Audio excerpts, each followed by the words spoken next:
I'm James Hildreth, and I'm the 12th president of Meharry Medical College, a role that I'm very proud to have.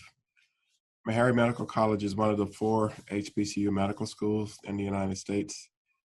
It's the oldest and largest independent, uh, predominantly Black healthcare organization in the country. We've been around since 1876, and our founding was after an act of kindness and grace. Uh, So in 1826, a young teenage boy named Sam Meharry was driving his salt wagon in the backwoods of Tennessee trying to get home, and his wagon broke down, and a Black family offered him assistance, and he promised them that if they ever had any means, that his family would do something for African Americans.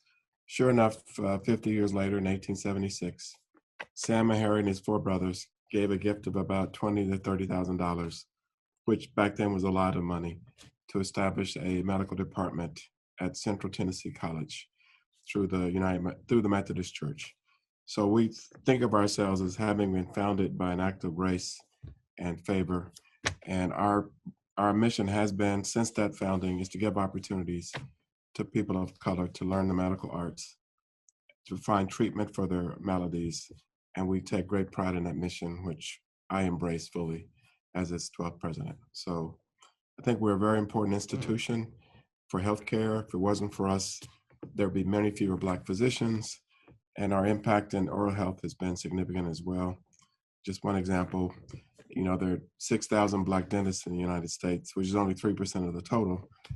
Meharry Medical College has trained 42% of all the dentists, Black dentists in the country.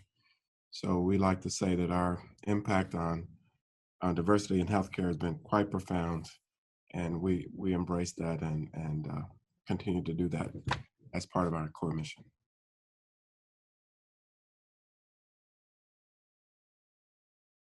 I'm excited about where we are with vaccines at the moment. There are 2 vaccines that have been given EUA approval, and I sit on the FDA committee that reviews vaccines for approval, and I was very excited to be a part of that process. And we have 2 vaccines that represent, 2 companies that have done some really great science to get us here. They're both 95% effective. They both included people with underlying conditions. To a large extent, at least 30% of the participants had some underlying condition. I wish there were more minorities in these 2 trials, but between African Americans and Hispanics, it was about a fourth to a third of all the participants, which is not as good as we'd like it to be, but it was pretty good. The vaccines were very effective at preventing disease, hospitalizations, and death, which is what we need them to do. There are some production challenges at the moment, but they're being addressed. So I do think that with another vaccine coming online, Johnson & Johnson's vaccine should be getting EUA approval, if all goes well, by the end of this month.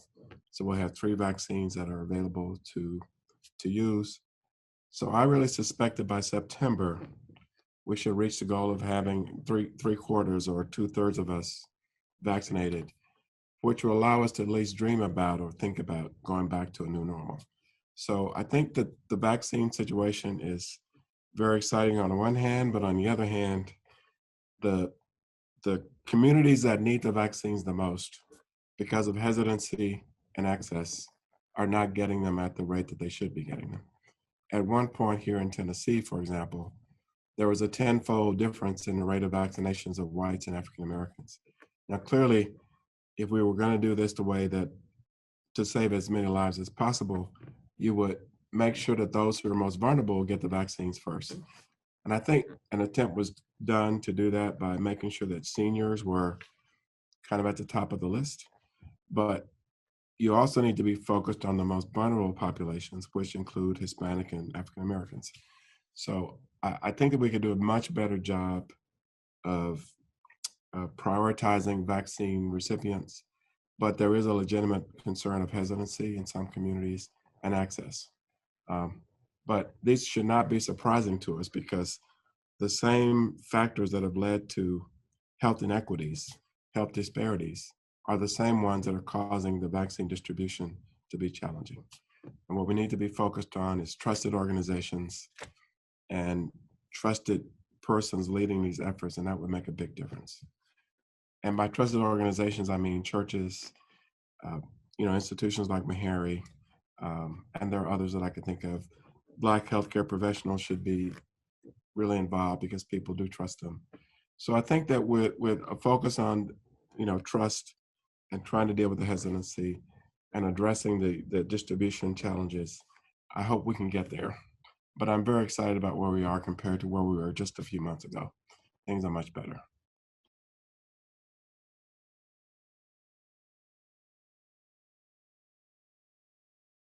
I think the first thing I would say is that we have to accept and acknowledge that people of color have every right to be hesitant and to have some level of mistrust when it comes to medical research and vaccines and et cetera.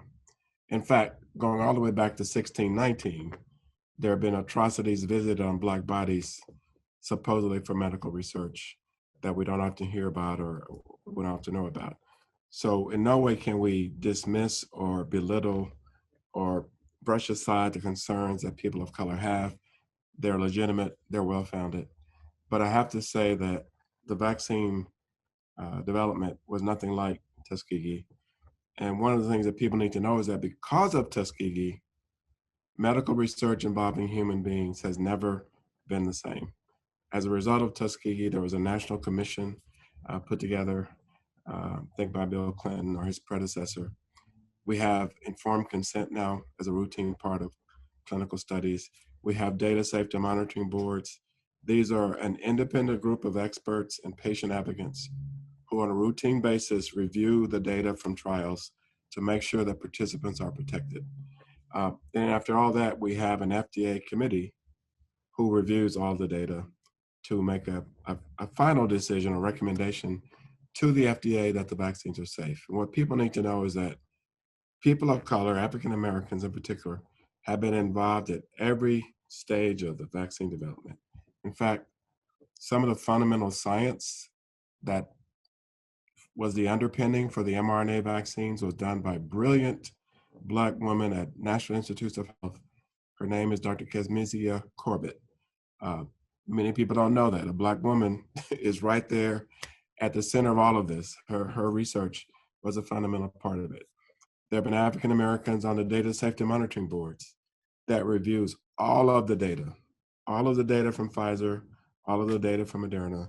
There's a group of individuals, experts, independent of the companies, who get to see the data, sometimes on a weekly basis, to make sure that people are protected. Then after all that, the data comes to the FDA, where a committee called the Vaccines and Related Biological Products Committee reviews the data one last time to make recommendations to the FDA. Myself and one of my colleagues, Dr. Avita Fuller, who is a professor at University of Michigan, African American woman, the two of us sit on that committee, and we've been involved. So people need to know that we, unlike Tuskegee and other things, Henrietta Lacks and all the other things we read about, we have been involved in vaccine development in fundamental ways that could not have even been imagined just a few years ago. And so that by itself does not guarantee that they're safe, but the people need to know that folks like myself, who are deeply committed to making sure we protect our communities, we've been involved at every step. And hopefully that gives people some additional level of comfort about the vaccines. And about the vaccines themselves, I've heard all kinds of misinformation, which can be dispelled easily. There are no microchips in the vaccines to track people. If they're worried about that, they should get rid of their cell phones. That's where the tracking really occurs. There's no mercury or heavy metals. There are no animal products, no cellular products. These two vaccines are chemically defined. They have the mRNA in them themselves, which is a manufactured chemical. They have inorganic salts, some lipids, sucrose, and water. That's it. That's all that's in that vial that's getting injected into your arm. So all these things about microchips to trace me, heavy metals like mercury, none of those things are true. And so hopefully that would get some added assurance that the vaccines can be taken without doing harm.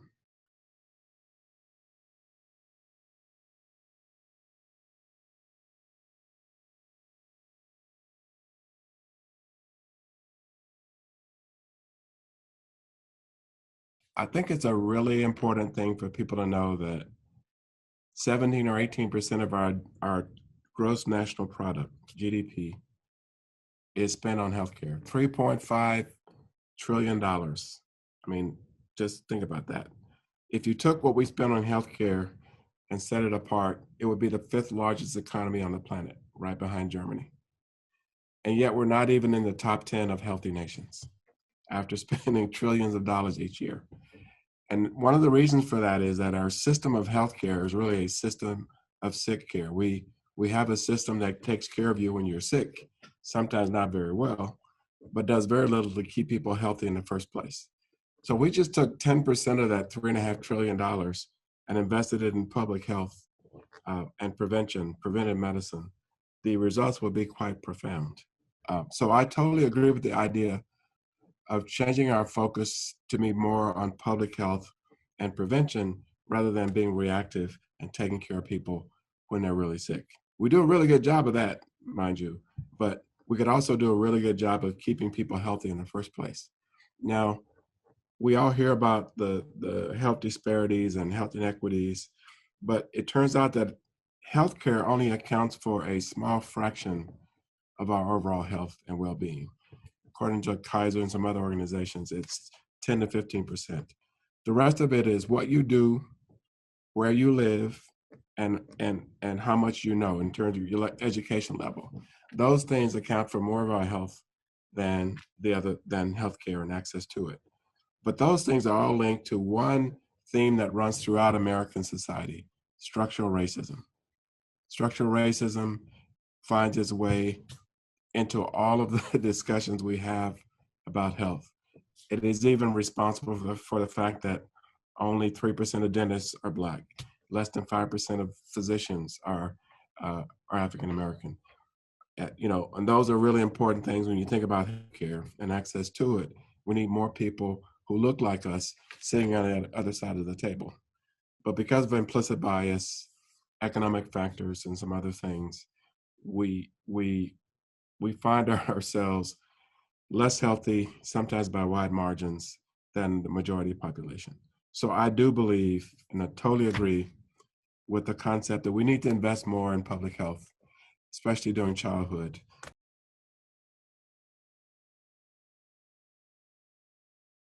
So pandemics are by definition a global epidemic. It's an epidemic that's occurring all at once around the globe. That's the difference between an epidemic and a pandemic.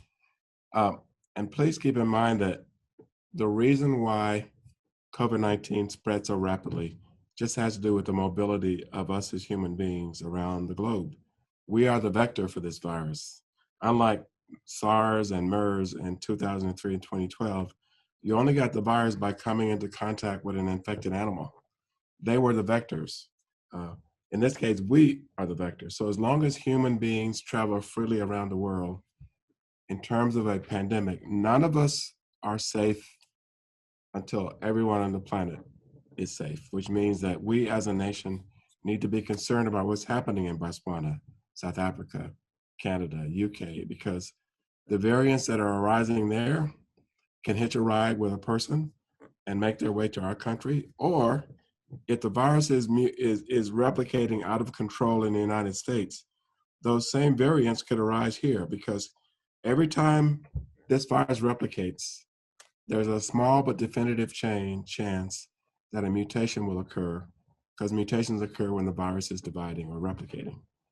And so to the extent that we don't control the virus very well, we're setting ourselves up to have our own variants.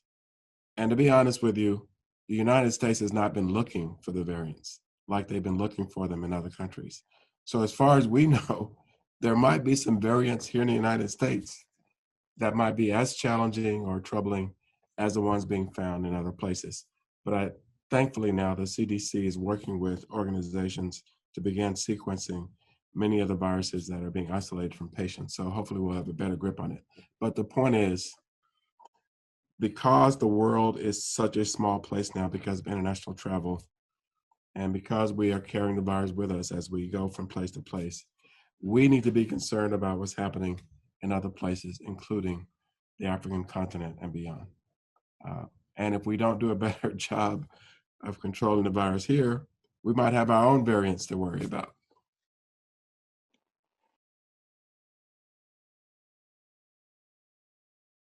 My own personal view is that the United States should identify companies with the capacity to produce the vaccines and work out a deal with the drug companies that develop them with our money, by the way, with taxpayers' contributions. These drug companies got billions of dollars of support from the United States to make these vaccines. So we should have some say because taxpayer dollars were invested in producing them. So you may have read or heard or you've seen the stories that Merck has agreed to help produce the vaccines that were developed by Pfizer and Moderna, because it's a huge drug company. They've got a lot of capacity.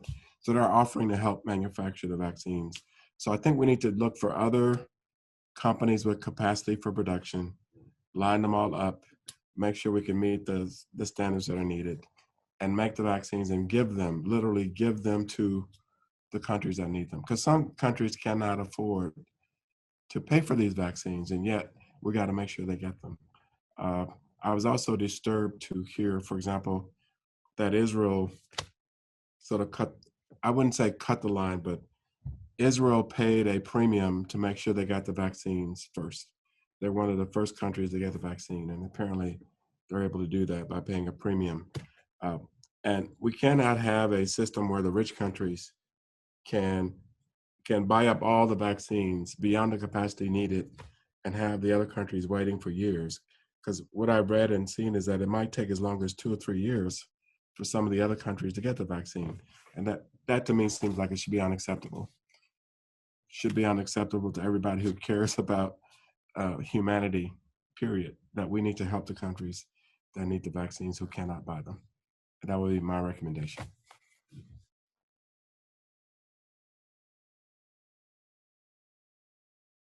Well, what's extraordinary to me is that we are approaching the number of deaths from COVID-19 in the United States to the number of deaths we had in 1918 from the flu pandemic.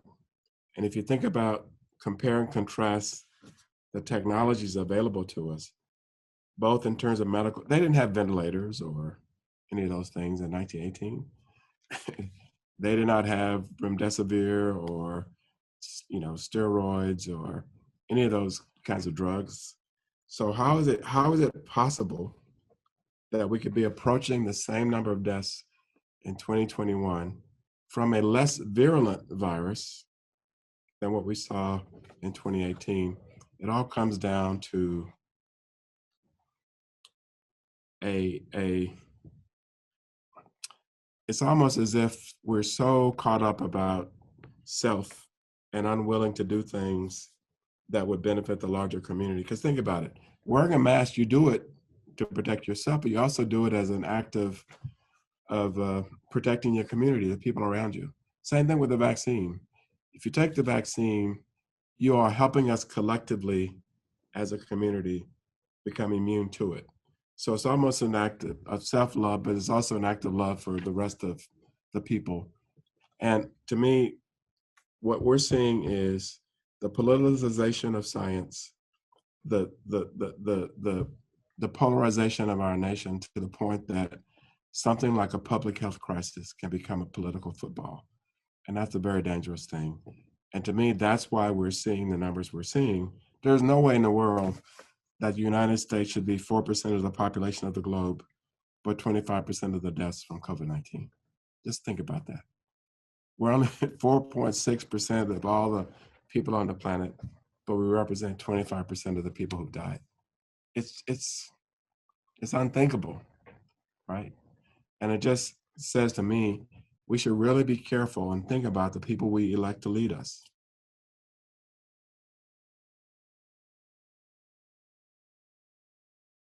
So as we said earlier, pandemics are global problems, and viruses do not respect borders. They don't respect continental borders. They don't respect state borders, county borders, city borders.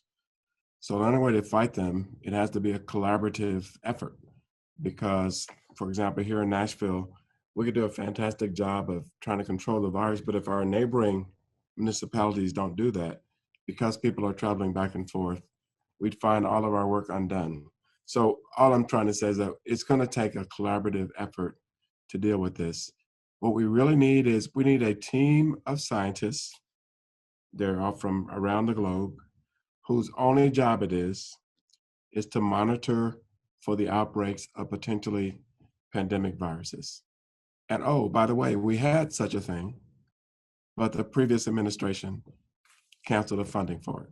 So some of the things that needed to be done had been done, but they were dismissed for political, non-scientific reasons. And that is the most dangerous thing you can have happen. When politics subsume science, and you're talking about viruses don't know, they're agnostic to gender, to race, to politics, to geography. They're just looking for a warm body with the right receptors. It's going to infect that body and do what it does. So until we fully embrace this notion that some things have to be non-political, they just have to be, we're going to be in deep trouble. And I'm really praying and hoping that we as a nation and a world can come to realize that there are going to be some things we have to deal with in a strictly non-political fashion because the circumstance or the challenge demand that we do so. And as a scientist, I'm just exhilarated that in 10 months, science produced 2 vaccines, and the time that it would normally take us years, several years. I mean, vaccines take years to produce. The fastest one was 4 years, Ebola. The longest one took 100 years. So to do this in 10 months is truly extraordinary. And I don't want people to miss out on this, that if the scientific community's model of collaboration and interactions had been exemplified by the politicians and our leaders, it would have been a totally different outcome, right? Nothing has excited me more than to witness the way that thousands of scientists literally around the world dropped what they were doing to focus on trying to find an answer for this problem. We're interacting with scientists in Brazil and other places. Those kinds of international collaborations are seen all over the place. If only our leaders could have had that same spirit of collaboration and working together, this would have had a different outcome. So that's one lesson I think that the politicians should have taken from the scientists on this one.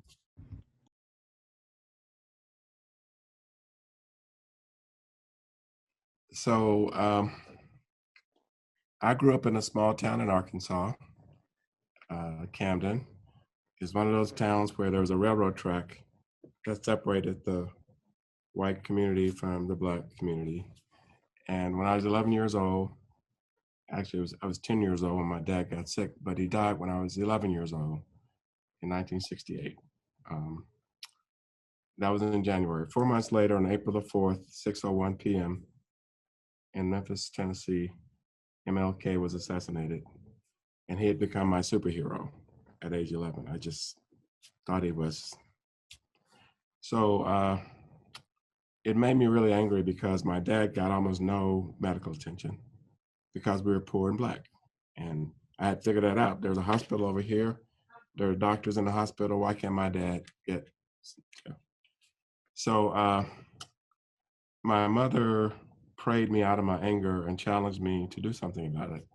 So I made a decision I was going to become a doctor so that no other young person could have to go through what I went through. The problem was that I'd never seen a Black doctor, didn't know that you could be a doctor if you were Black, had no role models.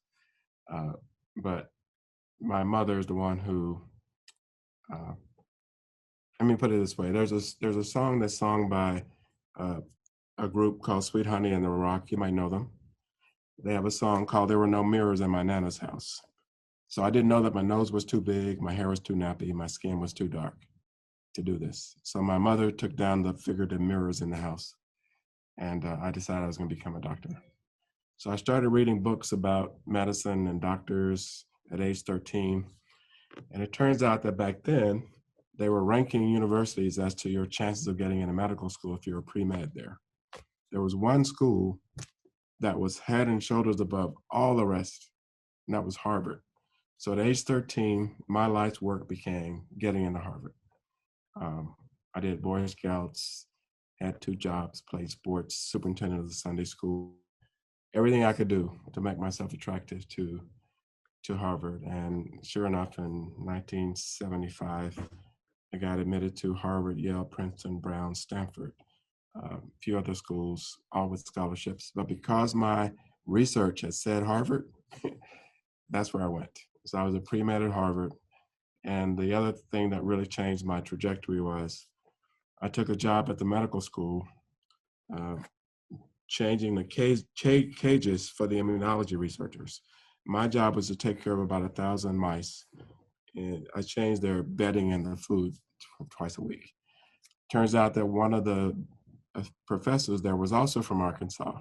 And at the time, there were very few Arkansans at Harvard. And when he found out I was from Harvard, even though he was white and I was black, he took an interest in me and ended up convincing me that immunology was what I should do, even as a chemistry major. Um, and then I was encouraged to apply for a Rhodes Scholarship. I got a Rhodes Scholarship and went to Oxford, did a PhD. I was the first African American from Arkansas to be a Rhodes Scholar. Um, and I came back to Johns Hopkins for medical school. And I was going to be a transplant surgeon because transplant surgeons need to understand and use immunology to make sure their organs are not rejected. But the first patient I took care of as a medical student, literally in my first rotation, I think, was a young Black woman who had just given birth to a baby. They were both HIV positive. There was absolutely nothing we could do for them except watch them die. And I knew that this was going to be an important problem for immunologists to solve. I also kind of instinctively knew that perhaps this would be something that affected people who look like me.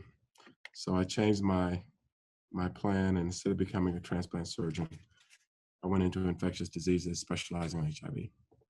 So imagine someone who got started in medicine because of a health disparity, now leading an organization whose purpose it is to make sure they get eliminated.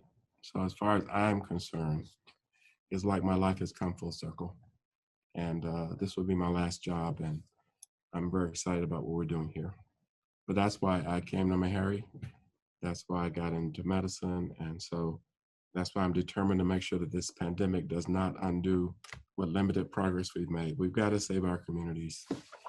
And I'm hoping that many young people will be inspired by what they're witnessing to want to make the same kind of decision I made because of what happened to my dad.